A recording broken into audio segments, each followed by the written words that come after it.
থানা হবে জনবান্ধব, সেবাবান্ধব। আমাদের টার্গেট হবে জনবান্ধব পুলিশিং, সেবাবান্ধব পুলিশিং। থানা হবে জনবান্ধব, সেবা প্রার্থীদের জন্য থানা হবে জনবান্ধব, সেবাবান্ধব, এবং থানায় কোনো দালালের অস্তিত্ব থাকবে না। যদি কোনো থানায় কোনো দালালের সংবাদ আপনারা পান, সাথে সাথে আমাদেরকে জানাবেন, আমরা তার বিরুদ্ধে ব্যবস্থা নেব। এবং এই প্রসঙ্গে আমি বলি, কোনো থানা যদি জনগণের সেবায়, বর্তমান গণতান্ত্রিক সরকারের যে উদ্দেশ্য, যে লক্ষ্য, যে জনবান্ধব পুলিশিং, সেবাবান্ধব পুলিশিং, এই পুলিশিংয়ে যদি বাধাগ্রস্ত হয় কোনো থানার কোনো অফিসারের কারণে, তাদের বিরুদ্ধেও আমরা ব্যবস্থা নিব।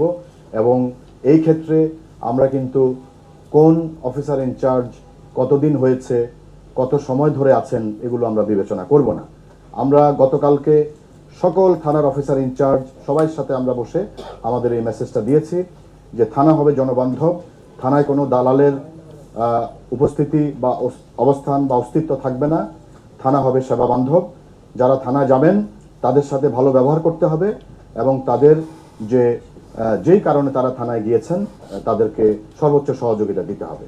আমি যোগদান করার প্রথম দিনে আমি বলেছি আমার অফিসারদেরকে, আমাদের জনগণের সাথে কোনো ধরনের খারাপ ব্যবহার, দুর্ব্যবহার, কেউ যদি আইন না মানতে চায় তাহলে তার বিরুদ্ধে আইনগত ব্যবস্থা গ্রহণ করতে হবে। তার সাথে কোনো ধরনের দুর্ব্যবহার বা কারো গায়ে হাত তোলা প্রশ্নই আসে না। আমরা সেটা কঠোরভাবে দেখব। এটা বন্ধ হবে যদি কেউ করে থাকে, এবং আমার সময়ে যদি কেউ এটা করে থাকে আমি অবশ্যই তার বিরুদ্ধে ব্যবস্থা নেব। এবং এখানে আমাদের ট্রাফিকের এডিশনাল কমিশনারও আছেন, তিনিও আপনাদের কথা শুনেছেন, তিনি নির্দেশনা দিবেন, আমরা এর মধ্যে দিয়েছি।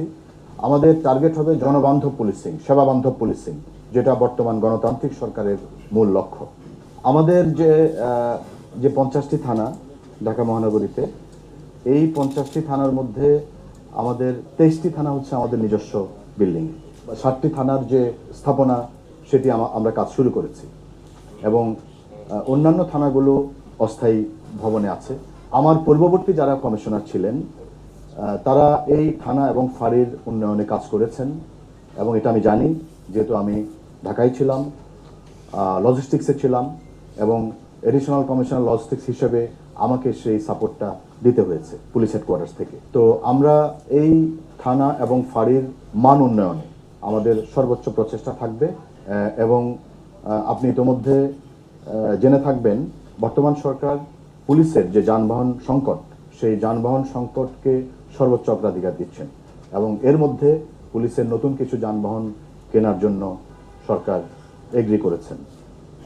আমরা খুব দ্রুত এই ক্রয় ব্যবস্থাপনায় যাব, এবং আমাদের যে থানাগুলো আছে, এই থানাগুলোর যে পিকআপগুলো আছে, গাড়িগুলো আছে, অপারেশনাল ভেহিকেল, এই অপারেশনাল ভেহিকেলগুলো যাতে সর্বোচ্চ ব্যবহার হয়, এবং যেগুলো নষ্ট আছে বা মেরামতের যোগ্য সেগুলো আমরা দ্রুত মেরামত করার ব্যবস্থা নিব।